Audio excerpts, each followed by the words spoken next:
Okay, let's open in a word of prayer. And let me...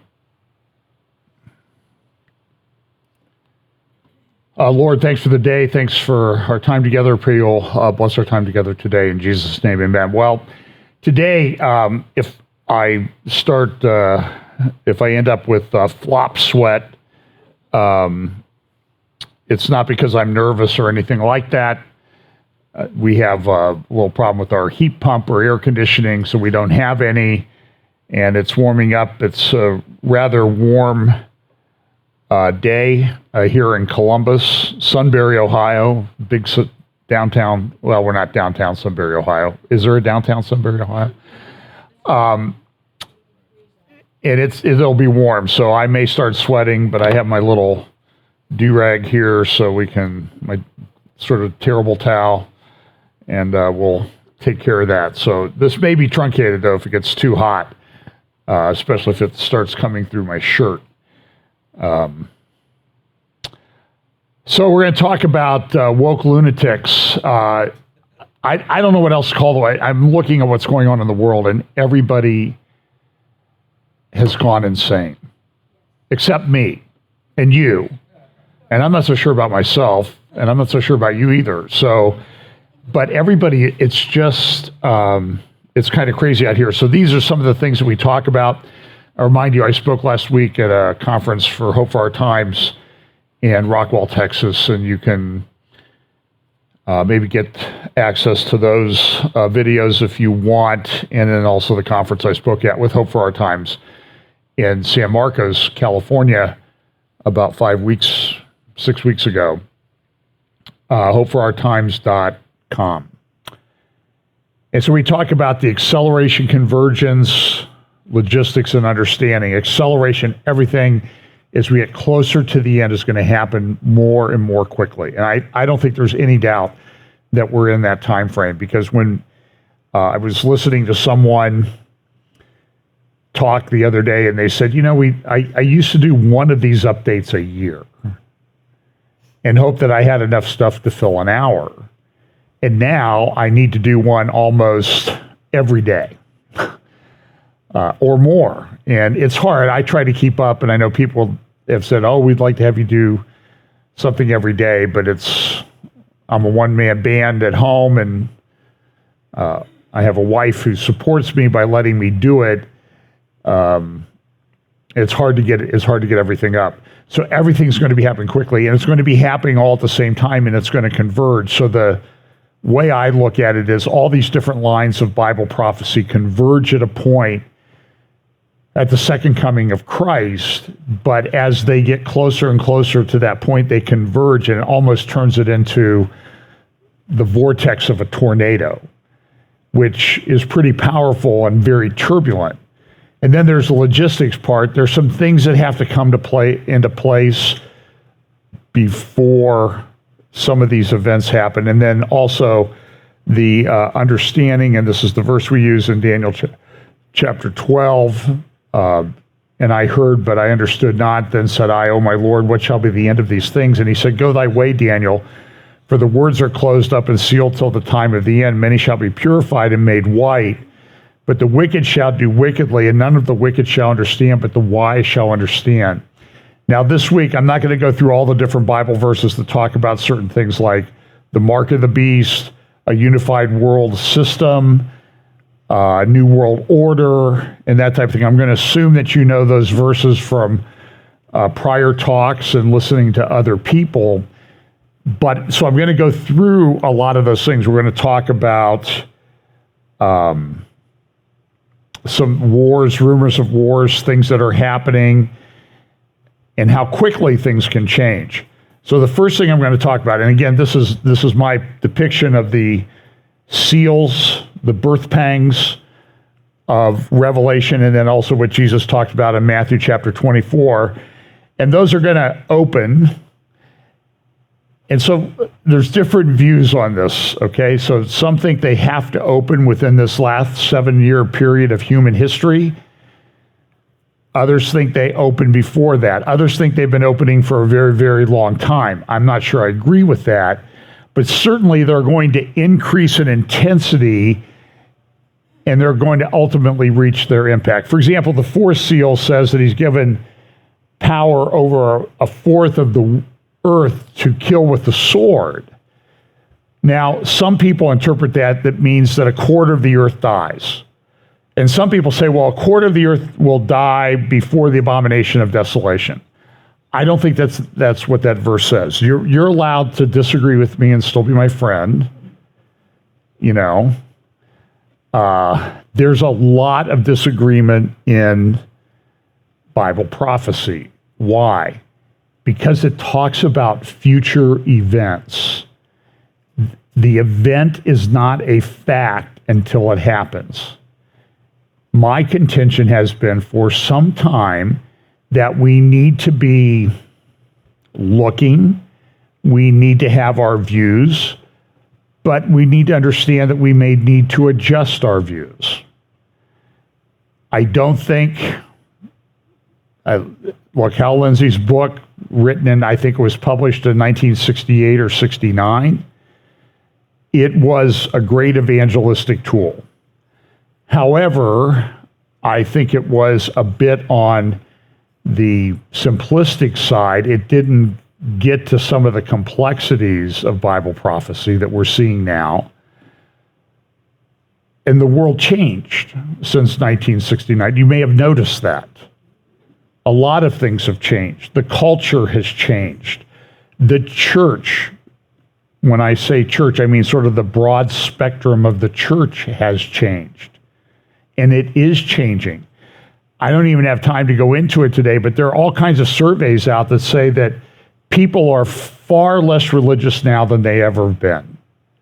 And at the same time, as you see church attendance go down, you see anxiety and unhappiness go up. Now, that doesn't mean just because you go to church, you're going to be happy, but there's a correlation there between not going to church, not being together with other believers, and your, frankly, sanity. You really need to be in fellowship with other believers. So I think, again, I have friends who say, oh, a quarter of the earth will die before the abomination of desolation takes place. And that's sort of like, that's not sort of like, that is one of the linchpins, pivot points of the end times. The abomination of desolation spoken of by Daniel the prophet and Jesus in Matthew chapter 24, verse 15. Because he ties a lot of things to that. For example, he says the abomination of desolation takes place, and then a few verses later, and then shall be a time like no other time. So that, my view, that's when the time of Jacob's trouble is. That will get me a lot of hate mail. But if you look at Jeremiah chapter 30, where the time of Jacob's trouble is discussed, what does it describe it as? A time like no other. Jesus says it's a time like has never been nor ever shall be. I think those two are related. So my view of the time of Jacob's trouble is that starts after the abomination of desolation. Immediately, yeah, probably. But it certainly starts after. And by the way, I can show you people who hold all kinds of different rapture timing views that hold to that view. It's by no means the view of just a certain rapture timing view. It's the view of people with all of the different rapture timing views. So let's look at some things. So here's, and I've been away for a couple weeks. I did talk a little bit about some of this in my talk in Texas. I did a midweek update. I also did a thing with Tony at Minute to Midnight this week. You can find all those on, you can find my midweek on YouTube. Click under the live tab. And by the way, there's some things I'm probably not going to talk about in my updates that are streamed live on YouTube, because Google is getting really bad. So if I do have something like that, I'm going to stream on Rumble. But I will be honest with you, I'm not that happy with Rumble. A lot of times I go to listen to something on Rumble and it's not working. YouTube is the best platform out there that's public and free and has a wide reach. But they're getting more and more restrictive. And I don't know how long we'll be able to be on YouTube. So I talked about some of these things, but I'm going to sort of recapitulate them again since I haven't been here for a couple of weeks. So this is what became Putin's nemesis, Prigozhin. The head of the Wagner group was killed in a plane crash, jet flying from Moscow to St. Petersburg. It was somewhere around 28 to 30,000 feet. It was his private jet. He was on the passenger list. And there's dispute as to whether it's a surface-to-air missile, air-to-air, or a bomb. Some people have seen parts of the wreckage and said it looks like a missile hit it and exploded from the outside because there are pockmarks on the fuselage. I don't know that we'll ever know. Russia has come out and confirmed it.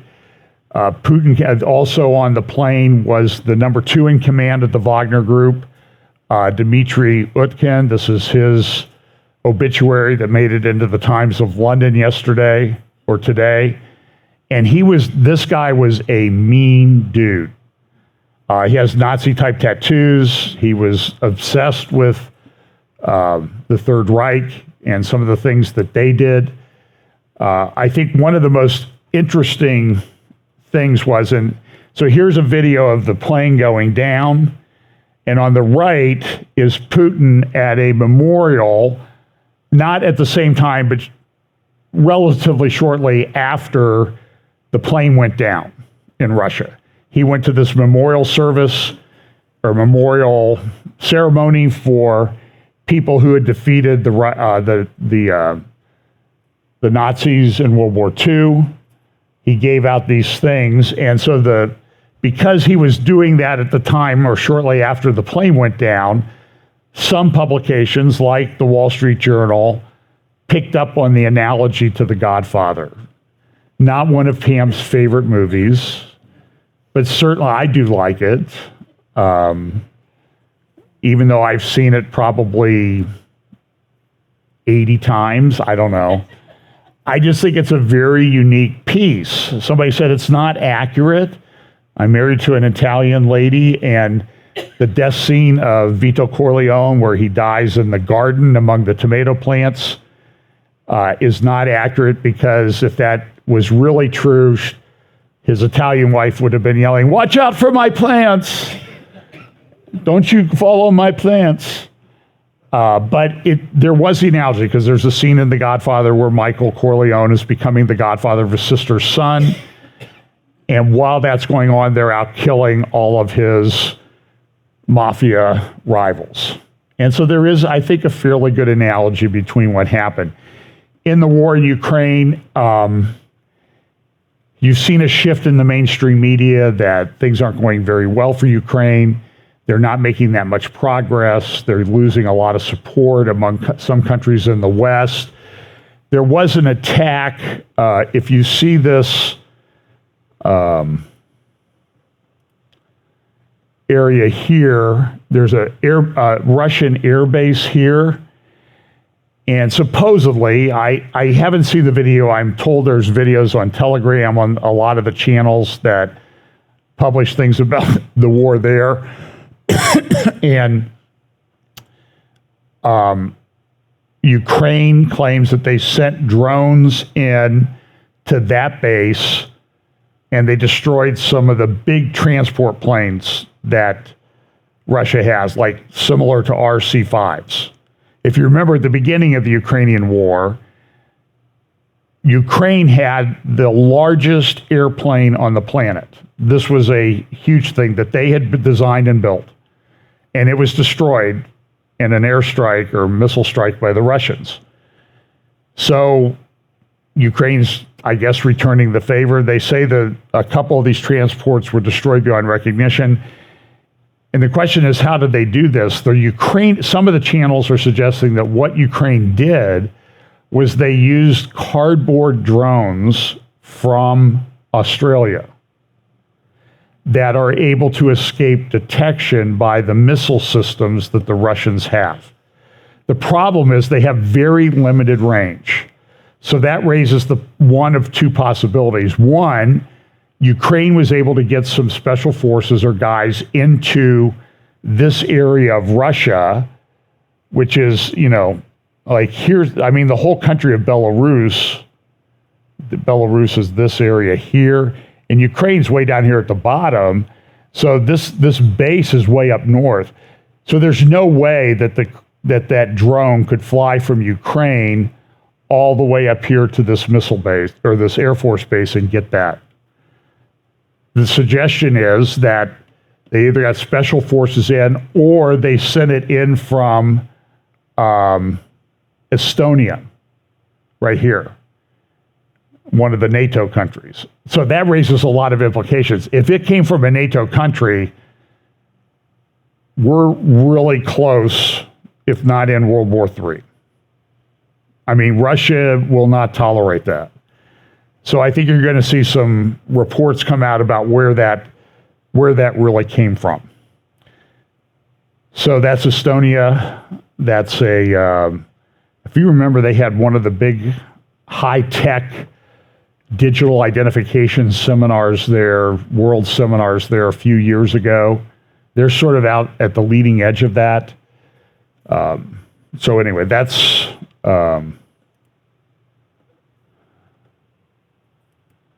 that. So let's go on to the next topic. So this is going to be a very interesting month.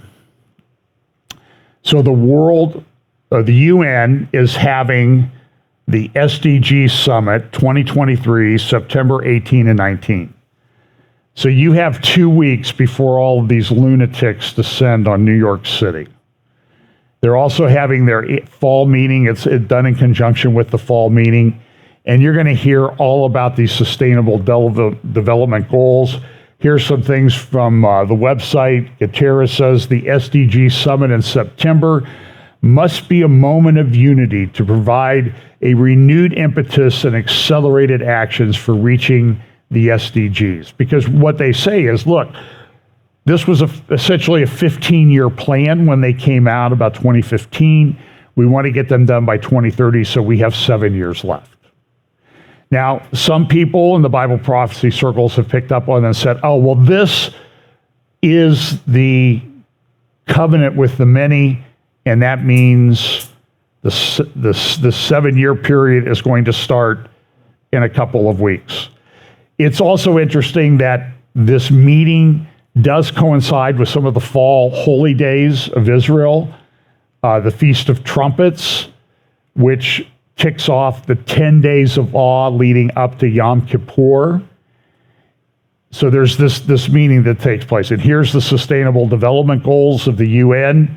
There are 17 of them, and they want to, it's their goal is to control everything. I'll show you some more near the end of my talk this morning. No poverty, zero hunger. Now, I'm going to show you some things, and you're going to say, like, oh, no, wait a minute. I thought they wanted zero hunger. Why are they pushing this? Other related organizations. Peace, justice, and strong institutions. And what's the old saying is, who wants to live in an institution? I think the inmates are running the asylum now, it appears. Sustainable cities and communities, that's number 11. Reduced inequalities. By the way, go to YouTube or Facebook or someplace and find John Kerry testifying about one of the senators or Congress people asked him about carbon dioxide levels. And they said, assuming the earth is old, which I don't agree with, but 2 million years ago, or the carbon dioxide levels were 5 times what they are now. And what did Kerry was stumbling around? Well, I just don't have the exact data in front of me, and I can't remember the numbers that you were using. Well, why is it different? And he said, well, because there's humans around. And there are humans around. Now, he didn't answer truthfully what he should have said. What he really meant was, there are humans around that want to control everything that you do. And I'm one of them. And don't you dare judge me for my carbon footprint. He talked about this congressperson or senator, said that one of the things that Kerry has proposed, our government has proposed, is that we capture carbon dioxide and store it. The cost of this is something like $40 quadrillion to do this. Where are we going to get the money from? I mean, we're way over in debt already. It's absolute insanity. And so I think somebody made up this great graphic on the right, a Rubik's Cube. It seems to be a little bit difficult. And on the left, there's a sustainable development report out. That's a draft report. But in there, they have like, okay, what kind of progress are we making on all of these things? And so if you want to really torture yourself and live like John Haller and read all this garbage, then you're free to go read that on your own. It's easy to find. One of the things, though, that they talk about in that report are the number of armed conflicts by region. Now, one of the things in the birth pangs is what? Wars and rumors of wars. So this goes back to 1946, after World War II, and it shows the conflicts. And what do you see right now? We're in the midst of the biggest spike in the last roughly 80 years in armed conflicts around the world. And it's happening. China came out with this. This is a China map. And on this map, you can see these dashed lines here in the South China Sea. You see this? And so what China is saying is, that's all ours. Everybody's upset. Malaysia, Vietnam, the Philippines, these are the Philippine Islands here. They're all saying, no, wait, that's our stuff. You don't get to do that. And then if you go over here to India, they've taken big chunks of land that really belong to India and put them on. And India and China have been essentially in a war over their border. It was kind of a tense meeting when Modi from India went to the BRICS meeting. I'll talk about that in a moment. And so China just says, yeah, they put up this map. And they get called on it. And so what did the communists, the CCP say? Well, this is just a map for discussion. It's just kind of some ideas that are floating around in our heads. Oh, Brian, if you could move that over towards Taiwan on the right. I don't know what they did with Taiwan. Oh, it's part of China. See it right there? Down here? So, and are they going to do something this year? Now, I don't know. China is in a major economic problem right now. Their real estate market is collapsing.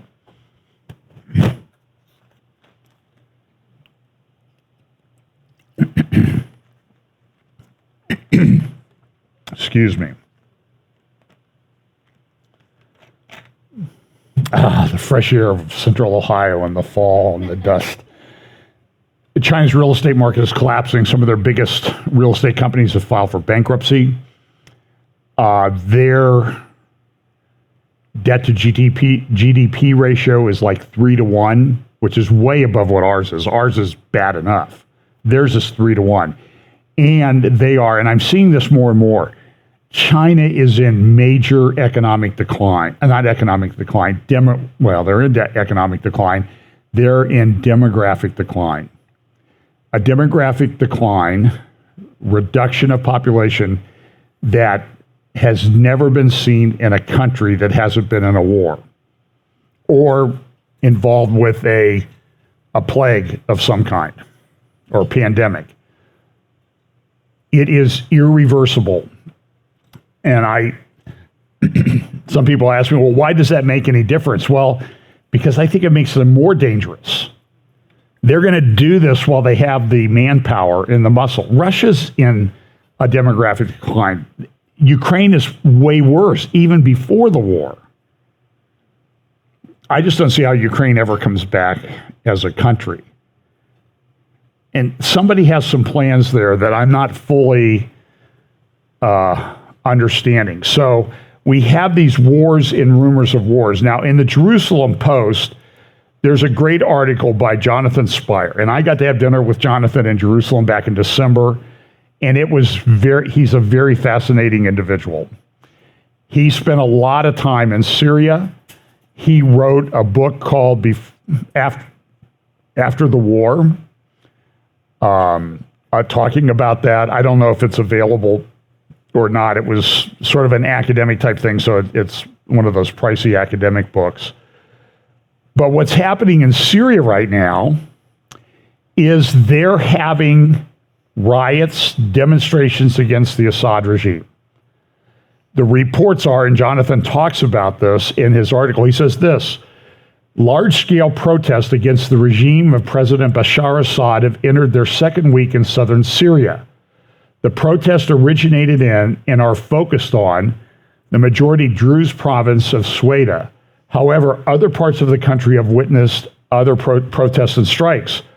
Among these areas is Dara province, which adjoins Sweda, where the original demonstrations to spark the Syrian civil war took place in early 2001, actually March, because I remember we were in Israel. Pam, you'll remember we were staying at the southern end of the Sea of Galilee at a resort there, and we got up that morning and there were reports in the paper of riots taking place in Dara, which was probably 30 miles away.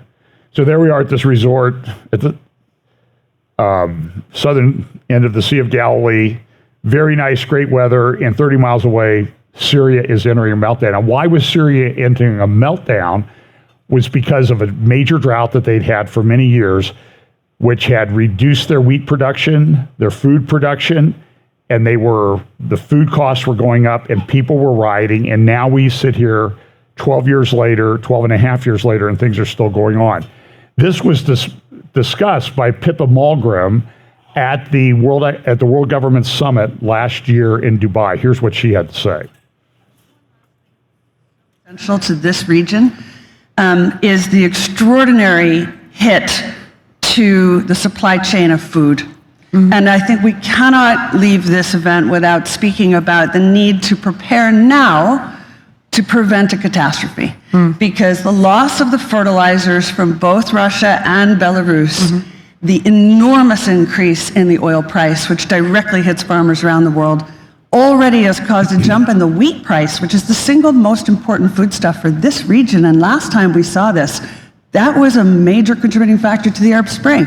So now is the time to think through how will we solve this? And that will be part of the answer of what will the new order look like.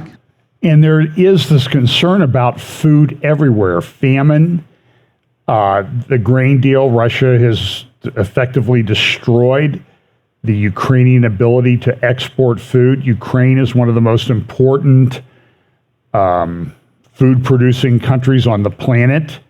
I mentioned the Atlantic Council did a study, and they said Ukraine, properly managed, could feed the world. And that might actually be accurate. But it's not going to. It's not coming back. There's all kinds of problems with fertilizers and other issues. We've had droughts in major parts of the United States. I've talked to people who were out west, and they just said, boy, the corn, I think somebody told me this down in Texas, the corn looked pretty good early in the year. Like, does anybody really want Texas sweet corn? Come on. I mean, it's Ohio sweet corn, right? But the ears this year up here are like, I've never seen them that big.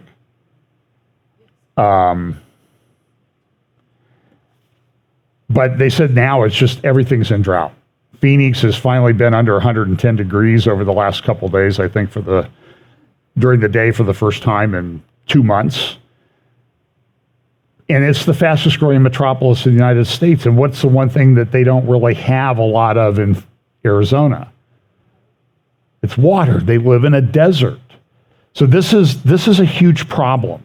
The New York Times has a front page article today about the declining groundwater amounts in the United States. We have these giant aquifers in California, Arizona, and the Midwest, and they're being depleted.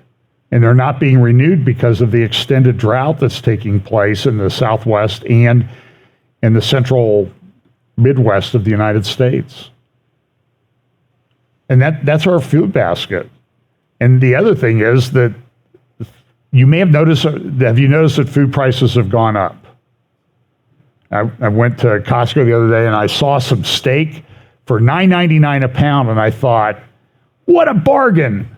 3 years ago, I would have said, they're out of their minds if they think and it just took a little while of conditioning us, that, okay, $9.99 for New York strip, that's a pretty good price. And here we are. The LA Times had an article the other day about a summer of discontent in the sizzling Middle East. And they're having problems in the Middle East. So I don't think we're over a food crisis by any stretch of the imagination. And when people get hungry, they get hangry, right? As they say. They want to, for some reason, people want to eat like every day. At least once, if not more. So this is going to be a problem. Here's another problem that's happened. The drought is affecting the Panama Canal. The Panama Canal connects two saltwater oceans, but there's a big freshwater lake that's a big part of the Panama Canal, and the water levels are down because that part of the canal relies on rainwater and rainwater drainage and runoff to have the water to run the canal. So they've had to reduce traffic through the canal. There's major backups. They say that it's probably this is a satellite map from Marine Tracker. Interesting website. You can find the name of I could set this up to find the name of every ship that you see, the little green or red dot. And the green are, I think they're container ships, and the red are tankers. But you can see that they're kind of backed up, and you see how they're stacked out here up the coast of Central America. They say it'll take a year probably if they get some rain, to clear the backlog. So what's the alternative? Well, it's a bit of a hike down around Argentina and Chile, around the tip of South America, and it's not necessarily the safest voyage in the world. And so it's going to extend delivery times. And this is a lot of food that gets shipped through the Panama Canal. So this is a big problem. But back to Jonathan Spires' article, he's just saying listen, that this is a big deal in Syria. For example, he says this: the Syrian Observatory for Human Rights, also opposition linked, but with an established record of reliability. They're linked to the people who oppose the Assad regime, reported on August 25th that more than 4,000 people from across the Sweda province took part in demonstrations in recent days. The observatory noted that clerics and a large proportion of women took part in the demonstrations and reported that protesters demand the implementation of Resolution 2254 and the overthrow of the regime and its head, Bashar Assad. Now, this is an area where Iran is very active. Do you think Iran is going to try to take advantage of the turmoil in Syria to further entrench itself in Syria, because their ultimate goal is to what? Israel, Jerusalem. That's what they want. Look at the imagery that they put up. I don't have the imagery this morning, but I can show you things on Khomeini's website, and they always have the Dome of the Rock in there.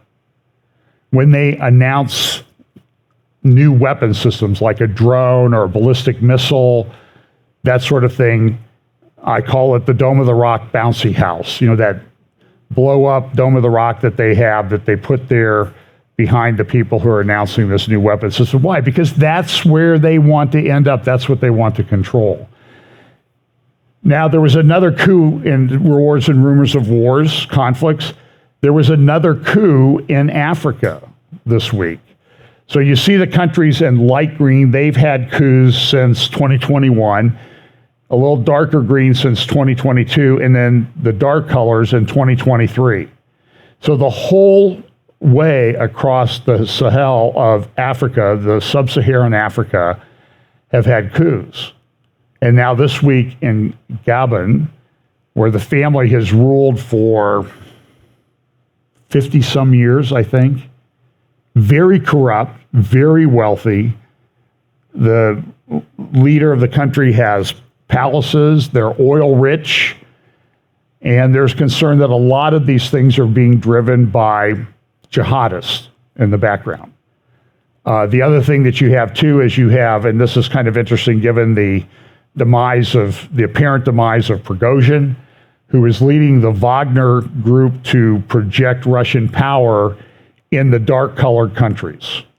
Libya, Sudan, Central African Republic, and I also hear now in Niger. They were coming in there after the recent coup there. And these countries have a lot of resources. This is a map that shows the resources, the main resources in different areas of Africa. For example, Central African Republic, which is right below the oil there in the center, diamonds, oil in Nigeria, uranium in Niger. It's probably 10% of the world's supply of uranium comes out of Niger. France is probably the country, France and Japan probably have the most nuclear generated electric power on the planet. France gets about 25% of its uranium supply from Niger. Well, what are they going to do to replace that? Because a lot of these revolutions are very anti-colonial. They hate the French. I think they've threatened in Niger to arrest the French ambassador to get him out of the country. So there's a lot of oil there. Nigeria has a lot of oil.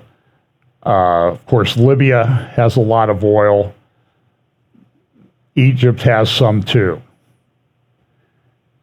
And so this is an area of great turmoil, and some of these countries are important in Bible prophecy. Sudan, which is where it says gold there on the right, above the coffee, which I think you're going to need your gold to buy your coffee soon. I'm just projecting here. And Libya, of course, which is crude oil. It's a major problem. A lot of that oil goes to Europe, and they're in the midst of, they have two warring factions in Libya. It's not resolved. This week there was, and I'll talk about that in a minute. So now what else happened was, so in advance of the UN meeting, this is from the Israeli government press office, Defense Minister Yoav Gallant said this to UN Secretary General Antonio Guterres, quote, "The potential for a violent escalation on Israel's northern border is growing as a result of flagrant violations by the Iranian-backed Hezbollah. The UN must act immediately." And the UN, our ambassador, what's her name, Thompson Greenfield or something like that, she was saying, she referenced the fact that, well, there have been a number of Israelis killed in terror attacks over the recent couple of weeks. One of them was a mother driving in the South Hebron Hills. There's another attack in the South Hebron Hills, I think yesterday, the day before, a similar attack. This lady was killed, and she was a school teacher. She was on her way to school. She had her daughter in the car, and she was killed right in front of her daughter. And go look up the funeral. Go look up her funeral on YouTube and watch it. And then put that in the context of what our ambassador to the UN said, because in response to that, Israel went and took out the terrorists. There was a stabbing on the light rail line north of the old city. I was on that light rail line just last December. It was near where my hotel was. And a guy was stabbed on that. And by the way, a soldier, the people started kicking, and the soldier on the light rail going the other way saw what was going on. He jumped off and, as they say in the Israeli press, neutralized the terrorist, which he should have done. That's the way you deal with it. No long trial, no appeal or anything. You're in the act, buddy, we're coming to get you. Because it's really a war zone. I know that's cruel, but I'm just saying but what happened was, there was another incident in an area where there's an Israeli settlement in the, quote, Palestinian area or Area C or whatever, and a shepherd was attacked. He was hit in the head, big gash in his head, and some of the people the settlers came and they shot and killed a couple of the guys who were doing the attack. And I've talked to people who've been in these attacks, and they said, they're not throwing rocks, they're throwing the biggest thing they can pick up and throw. You get hit with one of these things, it will kill you. It's a deadly weapon. So our ambassador said, well, we don't like the fact that this person was killed or injured, and the response was to go take out the terrorists. She says they're equivalent. Okay, she's a moron. She is a moron. And she does this all the time. So this is a big article in Israel Hayom. Title of the article was, here's the title, Conflagration Beyond Defense. The U.S. is losing interest in the region. Russia is getting closer to Iran. And there is no one to restrain Nasrallah. And it's very accurate. They talk about 150,000 missiles, maybe 250,000, a series of matters and processes made the security reality in general, and this in the northern area in particular, particularly challenging. The reasons are known. Iran's growing sense of security due to its apparent rapprochement with Russia and China, and more about that in just a minute, from its unofficial agreement with the United States, and there appears to be this unofficial agreement with the United States. We just gave them $6 billion it was humanitarian aid. Like, they won't take the humanitarian aid they were spending out of their own budget and use it now on terrorism things because we just freed them up $6 billion. The people in charge of our policy are, well, I think I used the appropriate term earlier. And the renewed relations it forged with the leading Sunni countries in the Gulf. So Iran and Saudi Arabia are getting together. Nasrallah gave a speech and he just said, listen, Israel is weak right now. This is the time to go after them. We're getting ready, and don't you dare come and assassinate us because we will come at you with everything that we have. Now, I think Israel will win in such a conflict, but it's not going to be without tremendous cost to Israel. If you remember the Israeli Air Force video I've played many times from the Herzliya conference back in 2017, the head of the Israeli Air Force then said, listen, if they come after us, we're going to do to them in 24 to 72 hours what it took us 6 weeks to do in the Second Lebanon War in 2006.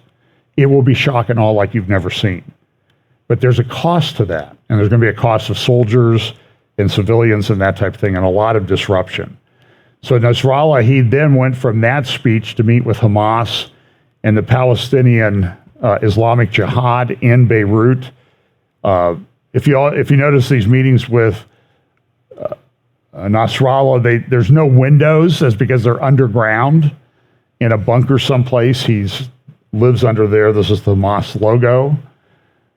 By the way, look at what Hamas does with the nation of Israel at the top. It's all one color. That's why whenever you hear somebody say from the river to the sea, Palestine will be free, they want to get rid of the state of Israel. They do. There's an interesting article at a place called Meta. I just ran across it this week. Arab historian admits there is no Palestinian people. In 1917, says this Arab historian, on the Palestinian Authority TV, there was no such thing as a Palestinian people.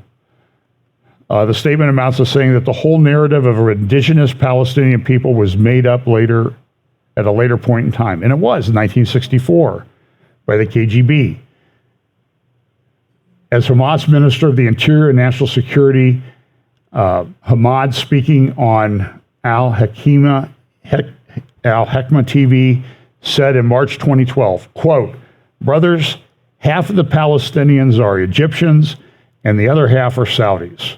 Who are the Palestinians? We have many families called Al-Masri whose roots are Egyptian. They may be from Alexandria, from Cairo, from the north, from Aswan, and from Upper Egypt. We are Egyptians." Interesting. This is what the article says.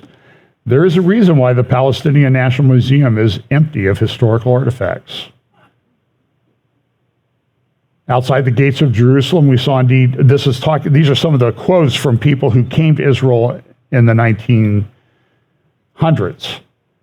Outside the gates of Jerusalem, we saw no living object, heard no living sound, wrote French poet Alphonse Lamartine about his visit in 1835.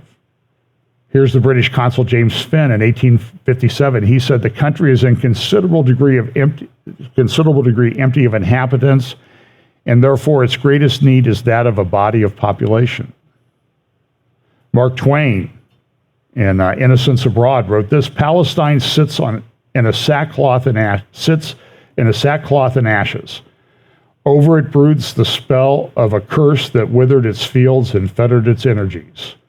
Palestine is desolate and unlovely. It is a hopeless, dreary, heartbroken land." And he said other things. Nevertheless, this article says the Arab propaganda machine gets away with publishing fantastic falsehoods, such as this one on the Palestinian Authority's tourism website. Quote, "With a history that envelops more than 1 million years, if you're going to lie, go all the way. Don't go half." I mean, this is like Obama-esque. You know, if you're going to tell a whopper, don't stop with, reason, and because a lot of people are going to believe it. With a history that envelops more than 1 million years, Palestine has played an important role in human civilization. The crucible of prehistoric cultures, it is where settled society, the alphabet, religion, and literature developed and would become a meeting place for diverse cultures and ideas that shape the world as we know it today. That's why in the Palestinian Charter, they want to get rid of the state of Israel. And they've never changed that. I think go read the book of Obadiah, because I think that relates to the Palestinian people and the heritage that they claim. Concludes with this: we live in a post-factual world, folks. Facts no longer have any currency, unlike feelings and ideological posturing. The truth has been reduced to a troublesome inconvenience, and if it happens to stare you in the face, nothing could be easier than closing your eyes or simply looking away. Now, this is an article from Caroline Glick and JNS.org. There's a big potential political upheaval coming. I don't know if it's going to happen. I think she's right. This is the Attorney General, not appointed by, like in our country, appointed by the president. She was appointed by the Supreme Court, I believe, and she really hates Netanyahu. So there's this rumor floating around that Netanyahu's going to resign if the Saudis will enter into a normalization agreement with Israel, and he'll get rid of all of his criminal cases and he'll go away and never run for office. Now, that was published on an ultra-Orthodox website. People I've talked to in Israel, communicated with, think that it's not, Netanyahu's denied it. I just don't think it's accurate. But Esther Hayut, the president of the Israeli Supreme Court, sitting in the center chair there, has in front of her a petition to remove Netanyahu from office. She's leaving this month sometime, and the fear among many who support Netanyahu or who are just watching what the court has done over the years, they're saying, look, she may grant this on her way out because she's going to go off and she'll, have her nice little pension and vacation home, that sort of thing. So what does she care? And she gets rid of the guy that she hates. And she has a legacy that a lot of people will like. So there's still a lot of protests, and that's why Israel looks weak to people like Hamas. There was this article at, I think this is also, I can't remember the name of the website, but it's a law and business. Oh, it's a law and business website for Reichman University at the Harry Ratzinger School of Law. An analyst wrote this: the constituent authority and the restrictions that imposed on it, Ehud Barak, Volume 8.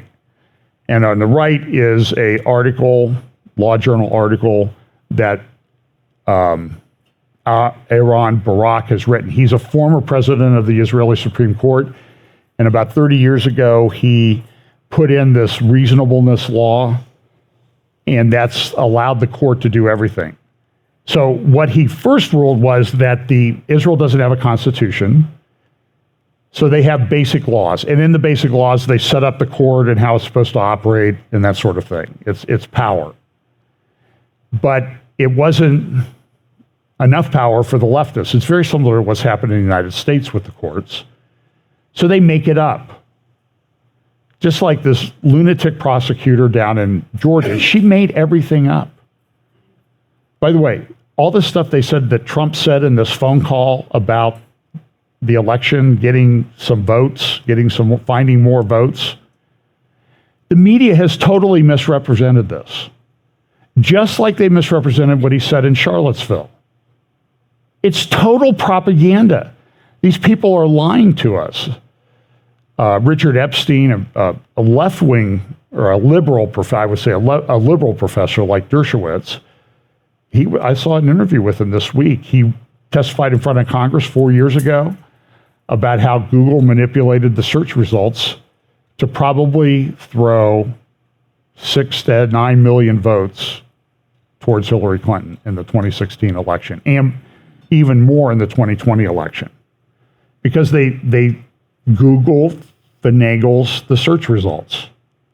So the example he uses, if you look for Hillary Clinton is, and you might be looking for Hillary Clinton is not a good person, Hillary Clinton is evil. In the 2016 election, what you got in search results was Hillary Clinton is winning. That's what came up, and people believe that.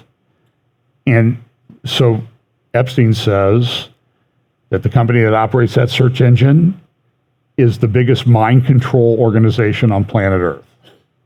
And if you think they stopped in 2016 or 2020, just wait till we get to 2024. Look at how things are being controlled right now. And Epstein says, look, I don't even like Trump or anybody on the right. I would never vote for him. But I'm about free and fair elections. And we're not having them when people are being manipulated. Somebody asked him, well, how's your personal life? He goes, I don't get invited anywhere anymore. Nobody at the university talks to me. They're coming after him. So the concern is that Netanyahu may be removed from office this month. That's going to cause a lot of turmoil in Israel if that happens. He was democratically elected, whether you like him or not, and whether you like the way he put his coalition together, he didn't violate anything. But so what this Barak has done in this article is he says, well, look, the basic laws give us our authority, but we are going to look to the Constitution, which overrides the basic laws, and that has a sense of justice and equality and that type of thing. So that's how we're going to interpret things now. So in other words, they're saying was the laws that give us our authority, we can abrogate and overturn. It's insanity. It's on a level that I don't think I've ever seen. So Israel's beginning a test of the most advanced surveillance aircraft. Here's a report from ILTV about that.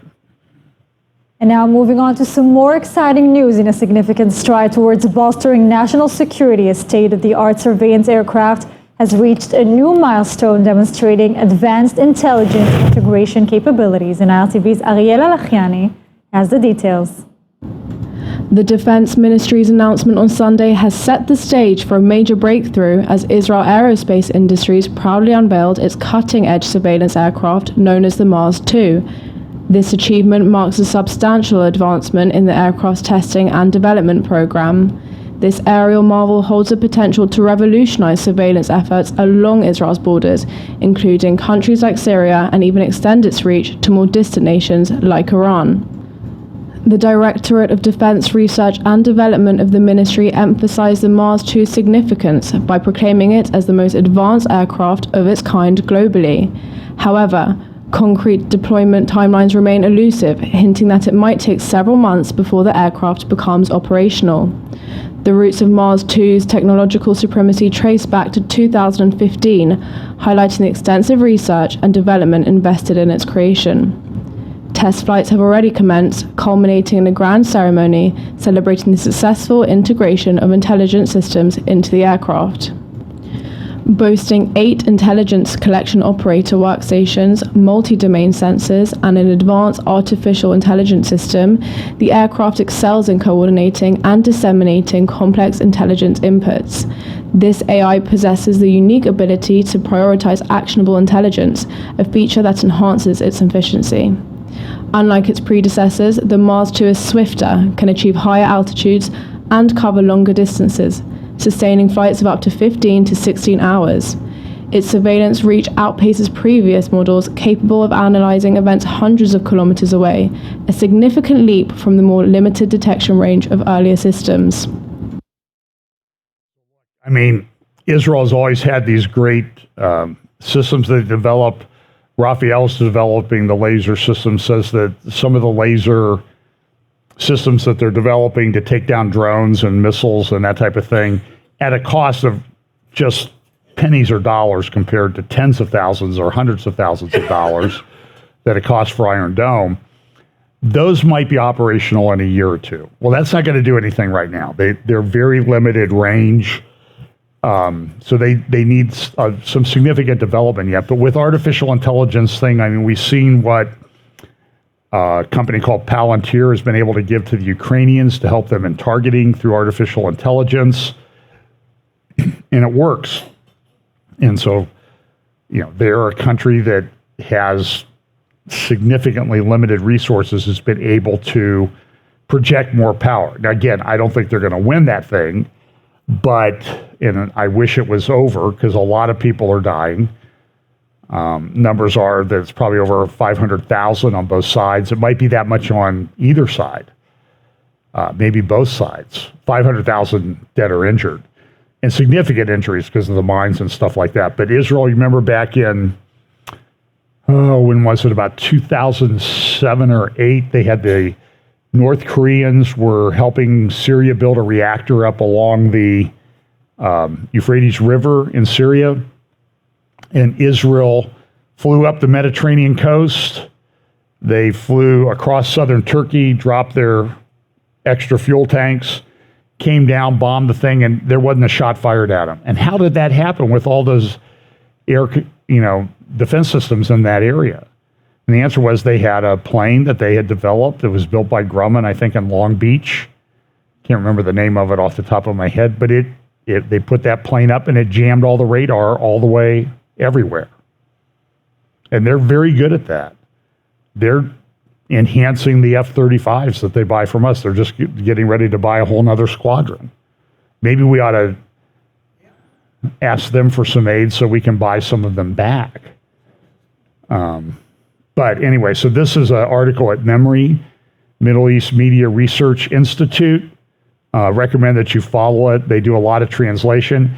And so here we see this signs of possible war in September, October. So September, October is going to be a big deal. It's the Jewish feast days, as I mentioned, Feast of Trumpets, Yom Kippur, Day of Atonement. All of this is coming. I mean, this is growing provocations by Hezbollah on Israel's northern border. Number 2, adoption of Gaza fighting methods by Islamist terrorist organizations in the West Bank, such as the firing of rockets and excavation of command and control tunnels. And a lot of that is being funded by Iran. Number 3, possibility of clashes in Al-Aqsa during the Jewish holidays in September, potentially sparking violence outside Jerusalem as well. 4, increased threats of comprehensive regional war. And number 5, possibility of unprecedented rise in the number of Israeli fatalities following use of deadly new weapons, compelling Israel to respond even at cost of comprehensive war. That's what's going on. This is a video of the stabbing that took place at the light rail line north of the old city. And there was a ramming attack. Soldier was killed yesterday. Now, remember all this stuff about Israeli gas? This is a graphic that I made up to show the disputed lines. And remember, now what's happening is that Lebanon has actually put a drilling rig out there to try to extract the gas. A lot of that area that was disputed was given to Lebanon. That was done under the auspice of a guy named Amos Hochstein, who was in the Obama administration and is now in the Biden administration. He's sort of the energy Middle East guru. So he came in, and Israel was going to, build a pipeline. They were going to finance it. It was going to take a few years to get gas from there to Europe. Hochstein came in probably a year and a half ago and said, no. We're not really into carbon-based energy stuff anymore.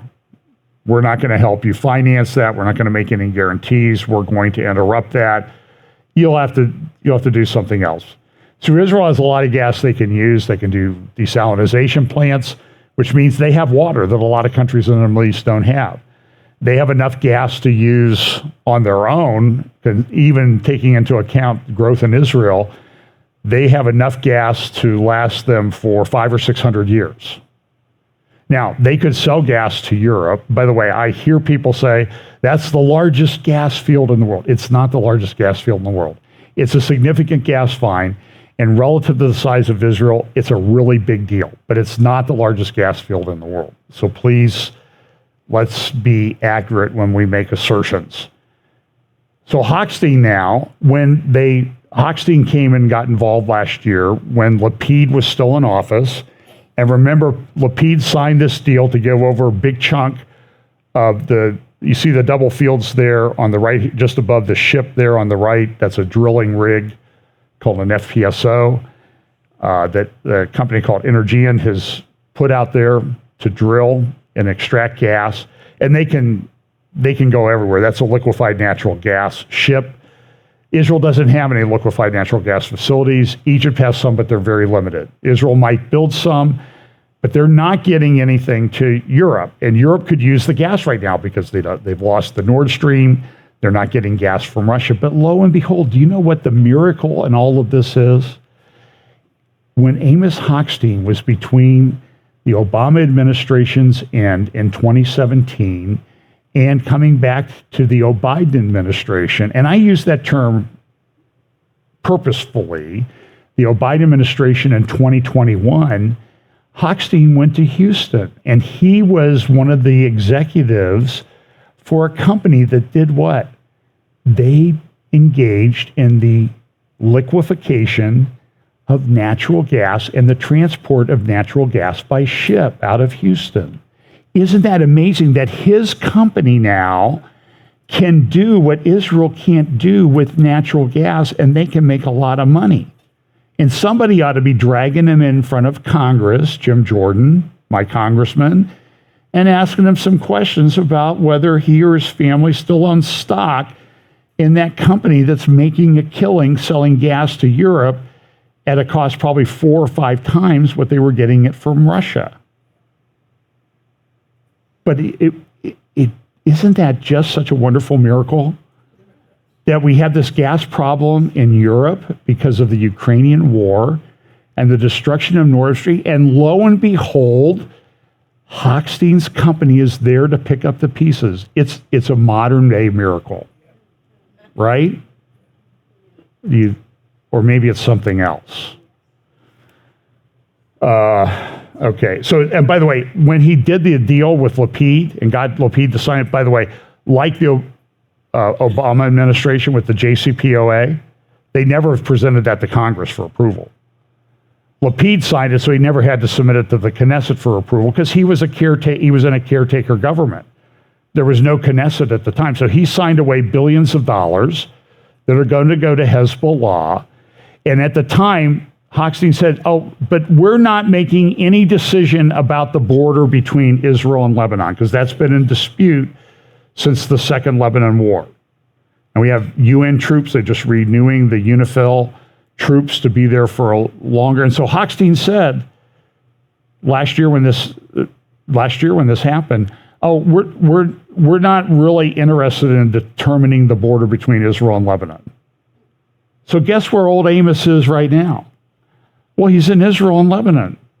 Doing what? Talking about how they're going to delineate the border between Israel and Lebanon. I'm sure he's not lying. I just had no plans. Things have changed on the ground. Nothing's changed. You were lying before and you're lying now.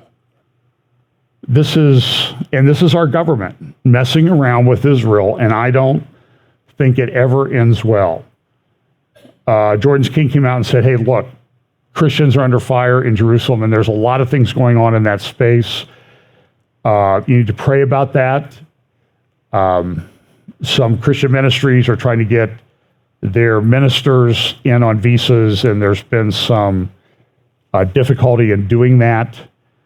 One of whom I know. I don't really want to go into it too much because I don't have all the details, and I know that things are changing and they're in process. So just pay attention to that. And I think there's one time I would agree with King Abdullah II, okay? You got this one right. So it's about time. So here's what's happening this week. So September is going to be a big deal. Putin and Erdogan are meeting tomorrow in Sochi, Russia, and they're going to talk about grain and Syria and the global crisis. And I'm sure everything is going to happen there. We're going to be very comfortable with everything that happens in that meeting.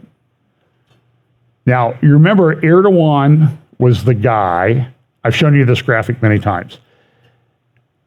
When Trump came out in December 2017 and said, I'm moving the U.S. Embassy to Jerusalem, Erdogan went ballistic. His main mouthpiece, a newspaper called Yeni Sefek, I've shown you the pictures before, he came out and said, the problem of the Quds problem, we need a resolution to the Quds problem.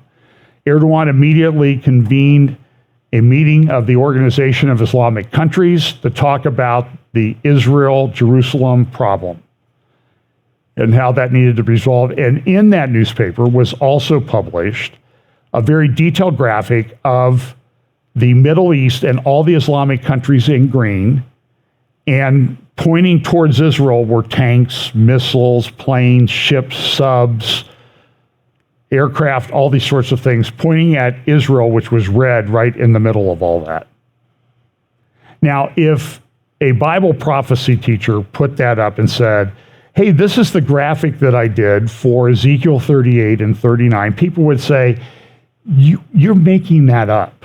You crazy Bible prophecy guys, you're making that up. We didn't make that up. It came from the guy on the left there. By the way, he's 2 days younger than I am. What do you think? How am I holding up? So, I'm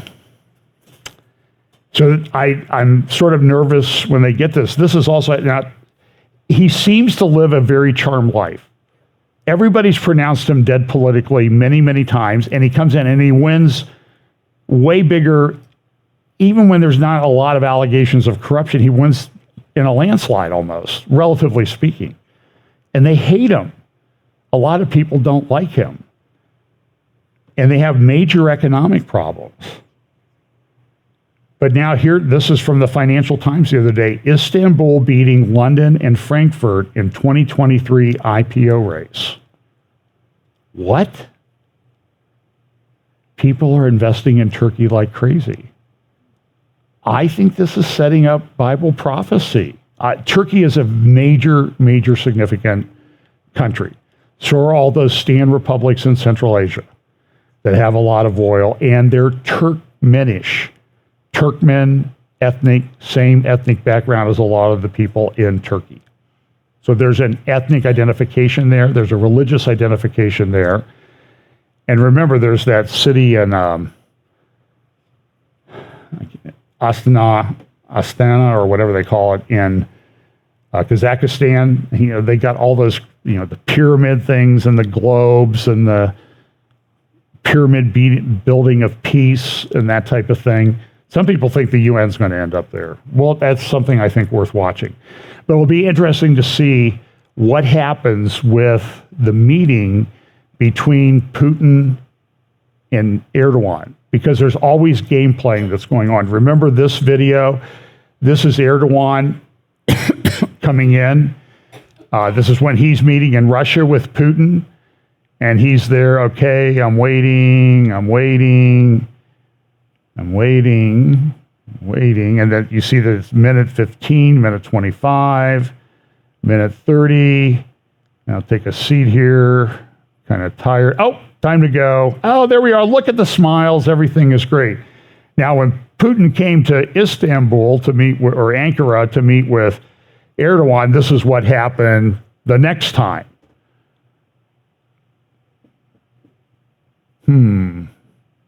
Nice carpet. That chair looks comfortable. I could sit down there, but, well, I wonder if my yacht is in good shape. Did they check the oil in my yacht? Have they redone my $1 billion home? I was having some wallpapering done. I hope nobody's filming this because I don't look very good.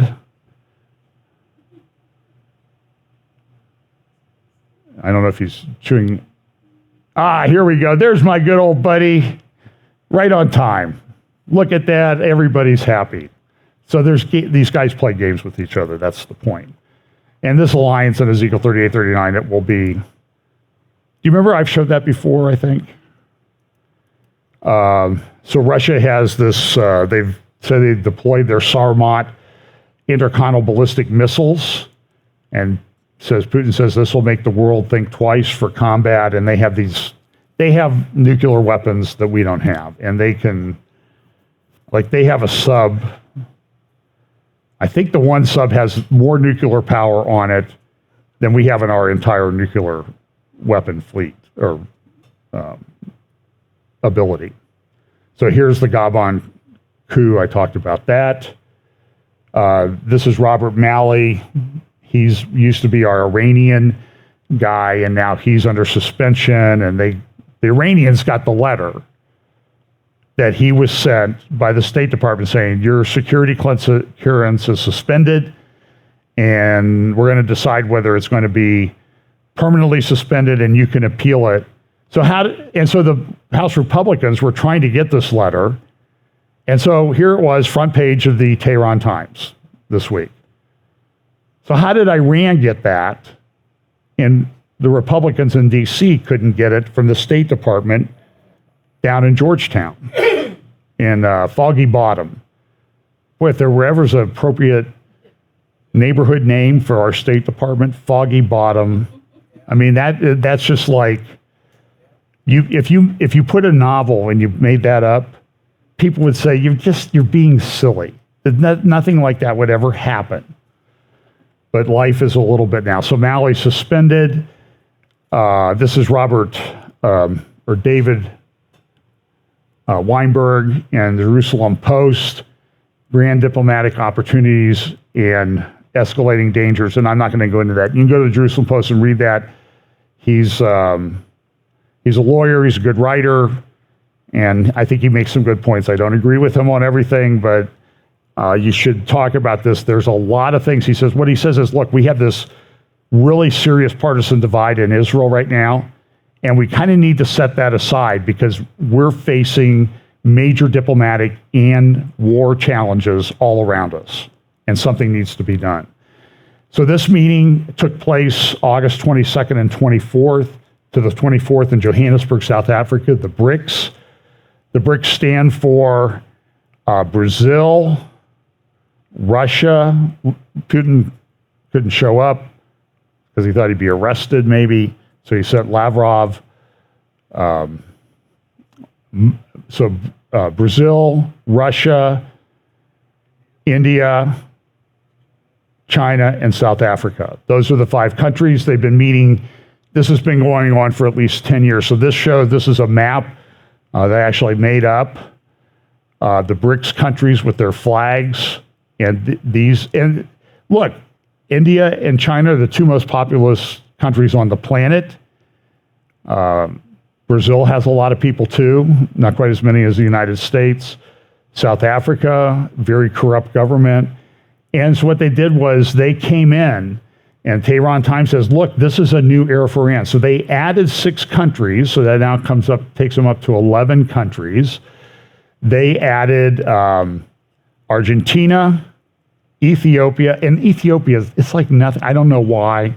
I think it strains their credibility a bit. Egypt's not that great. But they also added Saudi Arabia, the United Arab Emirates, and Iran. So once this thing takes place, Iran will be joining in 2025, and it will control a lot. These are the GDPs of the current BRICS countries before they added these 6. Saudi Arabia will be joining in 2024. These are the GDPs. And so that will result that it'll be about 30% of the world economy. It will control about 80%. It'll be about oil production. I think they say 80% of the world's oil production. I think that's overstated. It'll be close to 50% of the world's population, 30% of the world GDP. And one of the things that they want to do, well, here's what Putin says. This is the goal of the BRICS expansion and the BRICS meeting. This was before the thing. He says the objective and irreversible process of the de-dollarization of our economic ties is the goal. And they're trying to get rid of the dollar as the world's reserve currency. Now, they've got some problems. I don't think it's going to work that well. There's a lot of people who've come up with ideas about it, geopolitical futures and foreign policy. They're like, can this happen? They claim we're going to come out with a currency, it's going to be gold backed, and everybody was, having economic heart attacks everywhere. What's going to happen? They didn't come out with a single currency. They're going to trade in the currencies of the countries. If they're going to come out with a single currency and it's going to be gold backed, then it's going to be a problem. I agree with that 100%. But the problem is that you may not have noticed, but some of these countries that are now involved in the BRICS, they don't get along. Russia and China don't have the best relationship. They do have a commonality there, but India and China have been at war over their border for a while, and it gets pretty tense. Now, there's a G20 meeting coming up, but Xi is he's not really saying that he's coming or not. And so what they're trying to do is they're trying to go against the G7 countries. They're trying to show that here's a map that shows the blue is the G7, and then the red is the expanded red, and light red or pink are the expanded things. And you can see the comparison in their population between the G7 and the new BRICS, like, for example, 775 million versus 3.2 billion. They kind of won that one. GDP is pretty close, but it's going to go to the BRICS countries after everybody's added. And nominal GDP in trillions, they're still lagging behind the G7. So this is an attempt on de-dollarization, but I just don't think that it's going to occur because you got to really have a lot of unity. But one of the things that they talked about at the G7 was we're creating a new world order, a multipolar world, which will be controlled by people who don't really like you economically. They're against the United States. And this is But the other thing, I'm not sure that the gold-backed thing is going to work. I'm skeptical of that. It's what a lot of people like to hear, conservative financial people. Oh, we want gold-backed currency. We hate that Nixon took us off of that back in 1973. But I personally think it's a cover for central bank digital currencies.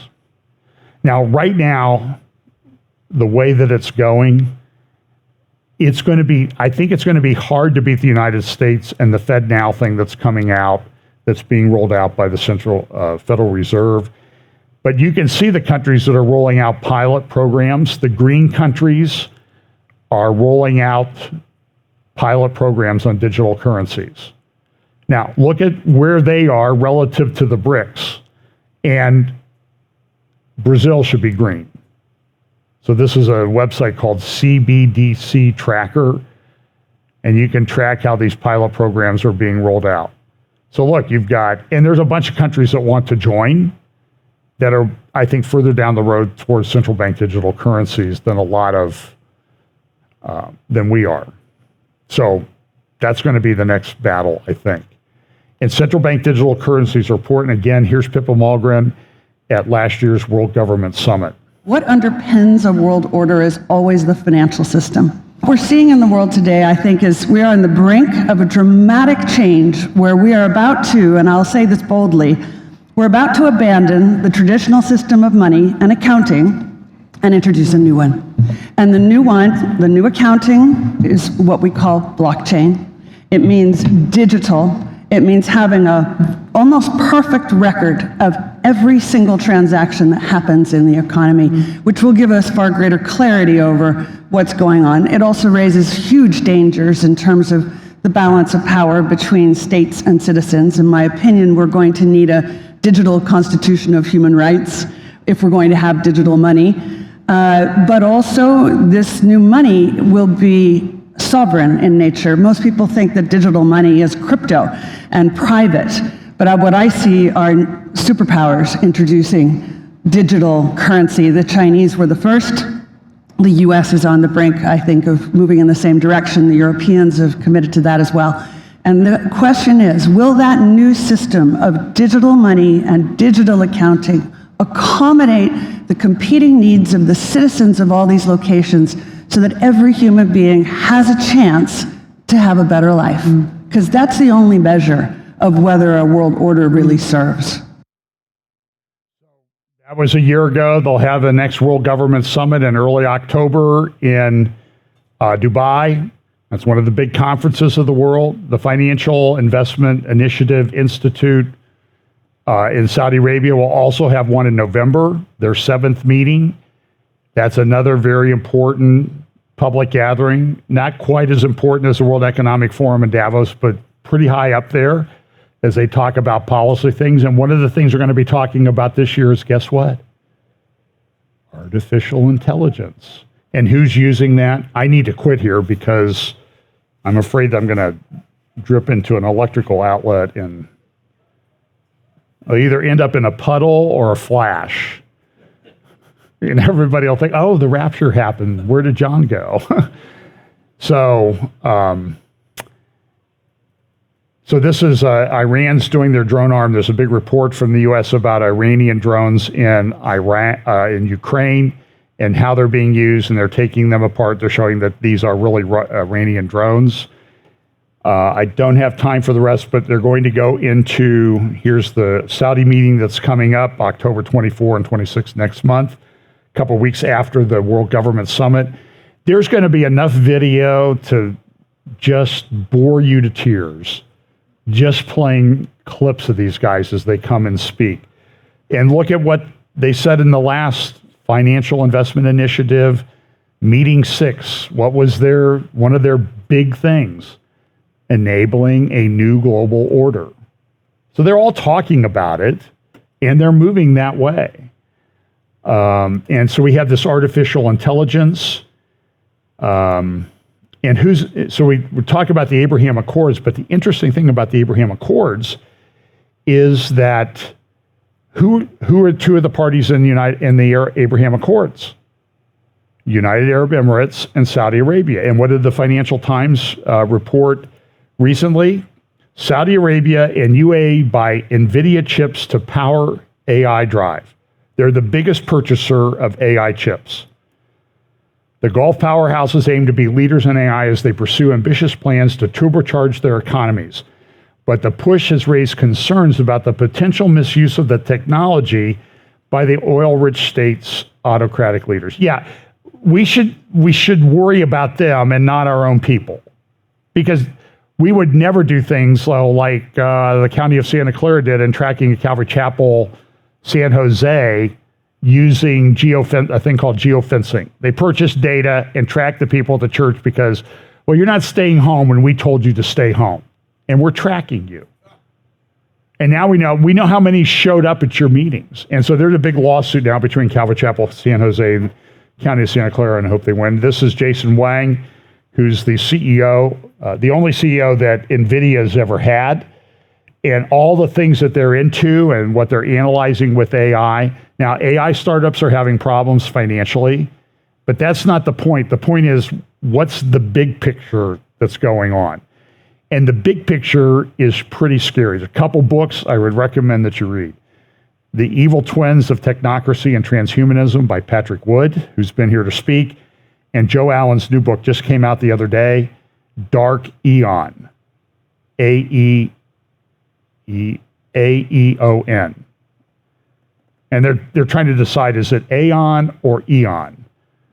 And they're arguing, well, Joe Allen says, well, it's not Aesop's fables, so it must be Dark Aeon. And so I think he makes a good point. But this is the chip that NVIDIA, one of them, have developed for AI, has at least 200 billion transistors in it. And they're selling this where? Saudi Arabia, United Arab Emirates, the Line, Neom, the Mukab, and Riyadh, all of this thing. And I just looked, this is a compilation of time covers over the years. Is God Dead from back in 1966 and 2010 or 11, 2045, the year man becomes immortal and the end of humanity. And I played that clip of Yuval Harari at Google saying, I love Silicon Valley because this is where the religions that will control humanity in the 21st century are being created. Doing some research on this, I'll close with this. This is an article, The March of the Technocrats, from Financial Times in 2018. And in this article, it refers to a guy in Canada who is leading the push for technocracy. This is an economic system, not political, they claim, not religious, but we see that people are turning into a religion. And this guy named Handelman was one of the major backers of this in Canada. Canada banned it. The guy named Handelman, his name was Handelman, he got ticked off and he left Canada and he moved to South Africa. Now he's passed on, I believe, but his grandson is someone you might be familiar with. Now he was a technocrat to the extreme. His grandson is named Elon Musk. And now they call Twitter X. I asked somebody yesterday, I was kind of the other day asking kind of jokingly, a Bible prophecy guy, does the X now stand for the 10 kings of the technocrats that we read about in Revelation? And he said, well, I don't really think so, but that's kind of an interesting point. So I don't know. So listen, we've got a lot of things going on. And I talked to Tony about Maui. I'm very concerned about Maui. I will say this. So there's this neighborhood in Maui. Okay, the red dots are what was destroyed. The gray ones were not. And you see it like jumped over this neighborhood. And I saw a video of a guy who goes into the neighborhood, and they're newer homes, and they look okay. But some of the cars are destroyed that were sitting around. They have fire retardant. They're newer building codes that they built to. So they had fire retardant materials. But he was saying is like, we can't go here. I go back to get some stuff. And if I stay over an hour, my skin is like crawling because of the toxic stuff left behind. And now they've put up these fences where you can't see what's going on. people that are putting up drone videos or having of what's going on there are having their videos taken down by YouTube. It's insane. And they still haven't really given, I don't think, a good list of who's missing and that sort of thing. So pay attention to that. And then there's this billionaire city that they're trying to build in California. And this is this report that came out about C40 cities. This was published in 2019. And look at some of the things that they're doing. So this is on food consumption. Now, this is their goal. Okay, I don't know that they have to meet this, but look at what they want to have by 2030. Ambitious target in 2030, dairy consumption, 0 kilograms. Currently, 16 kilograms of meat per year. They want to get to what? 0 kilograms, but they want the same number of calories. So what are you going to do? Are bugs, do they have a high calorie content? I don't like where this is going. Here's clothing items, currently 8 per person per year. That's a progressive target in 2030. They want to get it down to 3 new clothing items per person per year. And look at this, vehicles, 0 private vehicles is their ambitious goal. And then this one, this is flights. And I didn't get the blow up. Its ambitious target is 1 short haul flight less than 1,500 kilometers every 3 years per person. So you won't own anything, you won't have meat to eat, and you're not going anywhere. That's their goal. That's why I called it woke lunatics. And this is what they're doing to this legislature in Finland. And they're on appeal. And I mean, look at what the guy said, because this is, I think, where this is going. She's also criminally charged with posting a Bible verse to Twitter and stating Christian theology in a radio interview. The prosecutor wants all recordings of the radio interview taken down and the booklet to be unavailable online. It was against gay marriage, and fines levied against both Christians that are involved. In court Thursday, prosecutor Anna Mantilla disagreed, claiming condemning homosexual acts and condemns homosexuals as human beings. Using the Bible's word sin to describe any non-marital sexual acts violates sexual rights and is insulting and degrading, according to a Lives Defending Freedom International account from the courtroom. This is where this is going. So look, wake up, pay attention, stay in the Word, stay in fellowship with other believers, because there's a lot coming our way. But God's faithful, okay? Frankly, I'm not that worried about it.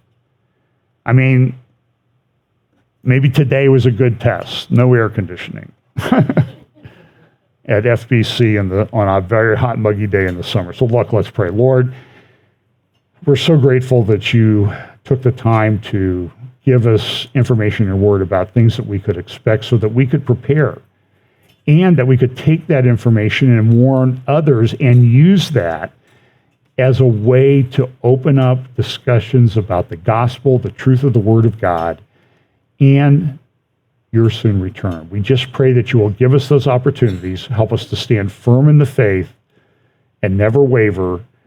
Fill us with your Holy Spirit so we can do this effectively. Bless us this week in Jesus' name. Amen.